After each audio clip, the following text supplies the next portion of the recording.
Committee open public hearing on the budget. Tonight's meeting is being broadcast by Milford TV, and members of the Milford Daily News, Town Crier, and Patch are in attendance.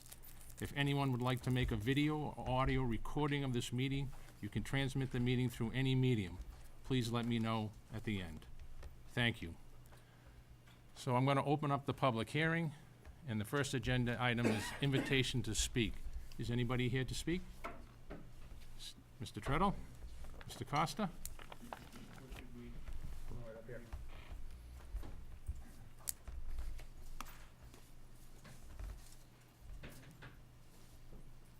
Good evening.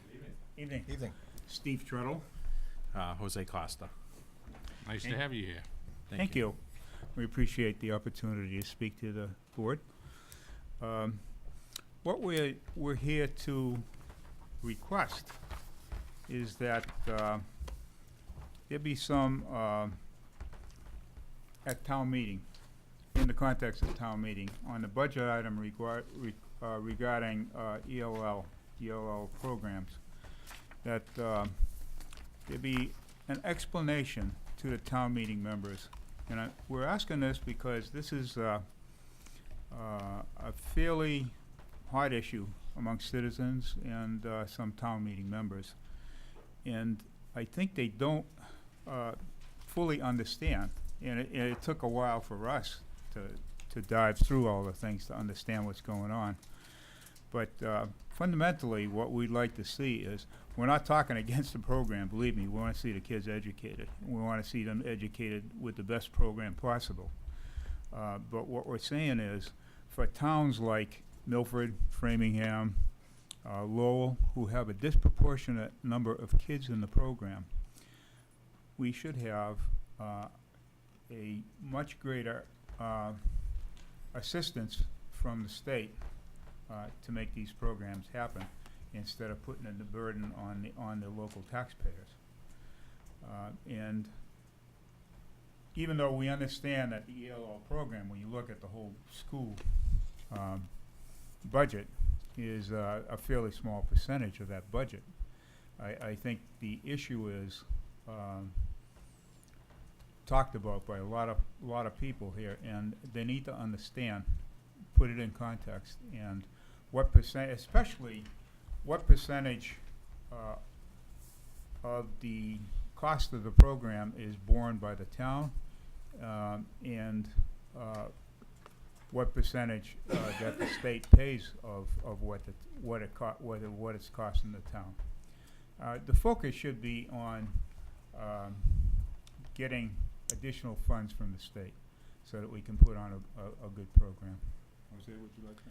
Yeah, and just to add what Steve said is that I know you've been talking about this for a while, and during your budget process, and for we wish you had more people watching school committee meetings, but you know the facts. There's not that many people out there watching us right now in town. Somebody else is laughing at that too. So there's really, as Steve pointed out, the number of people in our community that really understand that the situation that's going on is a very small number. And Steve and I just happen to be town meeting members, and when you open up the package of what's coming on the articles on Monday, you see the increase in the budgets, and you see the school budget increase. And we know the discussions, we're a little more involved in this process and seeing that the budget from the school committee, and we were looking for that ELL article that we heard that could be out there, and it's not. So at that point, it becomes almost like we understand the position you're in, but at the same time, it's almost like we need to educate the residents of Milford as well, that people need to speak and try to get the funding that we need. My concern as well on the other end is that you have, when you started talking about this, the numbers you were talking about when you had your staff here, Bob, when you had staff here present, was that the numbers were more closer to the $500,000 range, right? And now the numbers are more closer to $200,000 range. And the worry there as well is, yeah, you're getting to where you need to be to meet requirements, but are you really there are you meeting, really providing the education necessary for those students to get to the level they need to be at? So that's two different issues there. And, you know, our worry as well is, it might be 200,000 or whatever the number is today, but that number will continue, you know, Yeah. to expand at the tax base for the residents in Milford as well. So it could be 200 this year, it could be 300,000 next year, so while it's a small number, it still keeps on adding.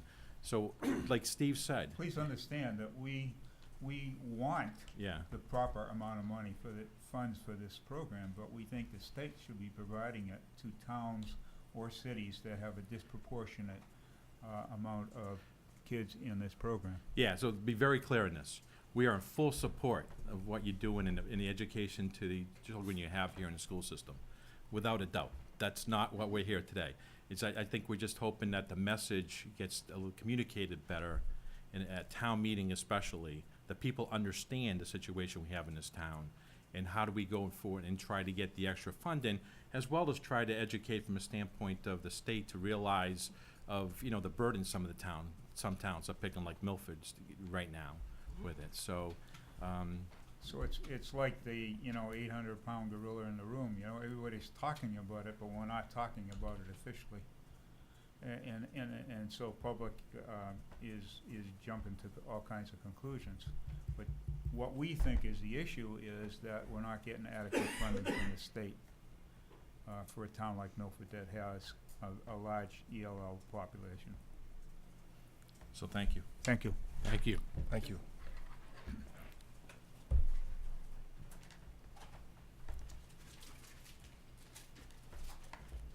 Next agenda item, Bob, reading of it.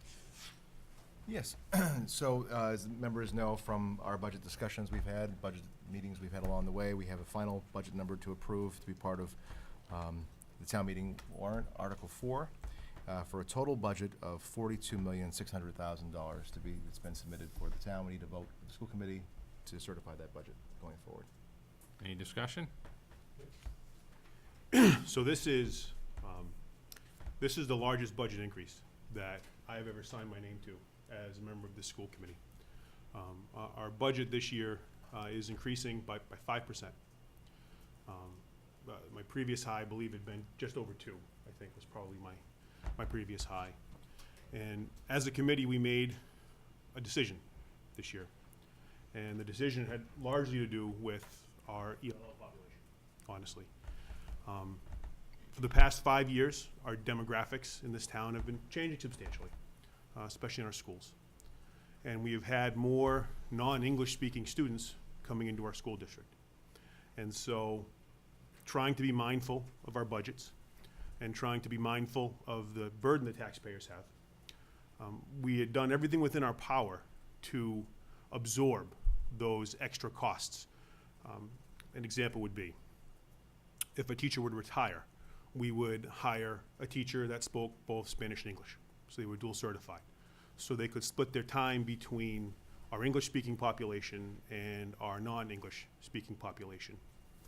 And as the demographics continued to trend towards more non-English speaking students, that became a larger and larger burden for us. And so this year, for the first time, we chose to address to put in place what we consider to be the optimal program for both English and non-English speaking students. And we'd initially put it together as one budget line item, which was about $500,000, 520,000, Bob, does that sound right? About right. Yeah. And we did a little research. It was difficult, honestly. We got a lot of pushback from the finance committee on that, as they should.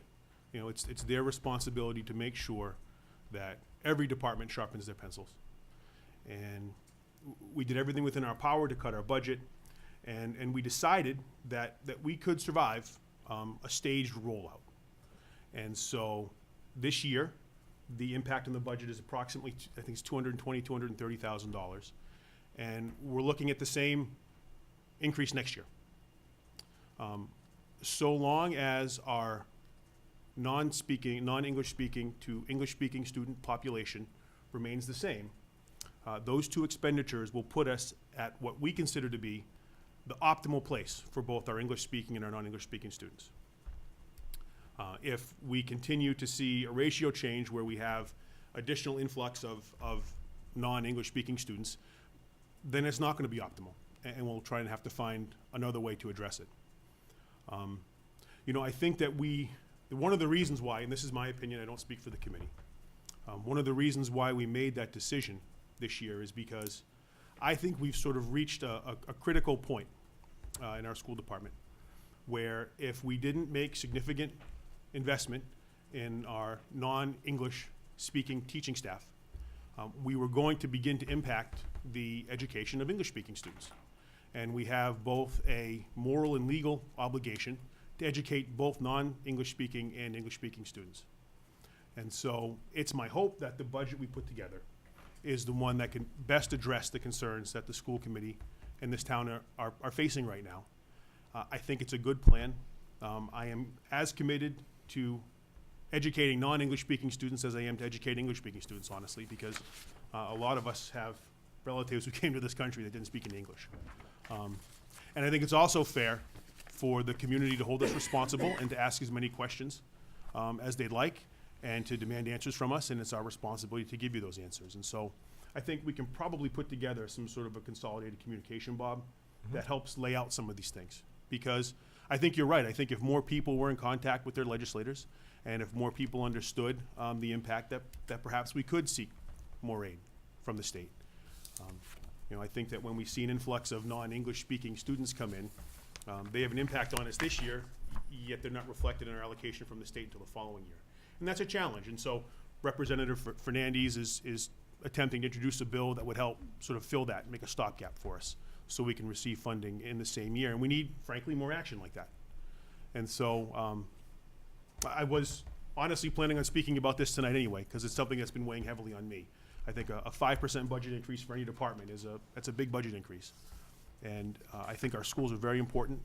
I think, frankly, the schools are the lifeblood of any town. And I am comfortable that the 2-year plan that we're on right now, so long as our non-English speaking population remains relatively stable, is going to put us in a wonderful place to enrich and enhance the lives not only of our non-English speaking students, but of our English speaking students as well. So, again, I certainly have a bit of agita about putting my name to this line item, but I'm comfortable doing it. And I'm also comfortable explaining our actions to anyone who would seek answers from us. Thanks, Mike. Thank you. Any other member? Can I have a motion on the budget, please? Motion from Patrick, second from Joe. All in favor? Budget's approved. And with that, I will close the public meeting. Thank you. Have a good night. Thanks, everybody.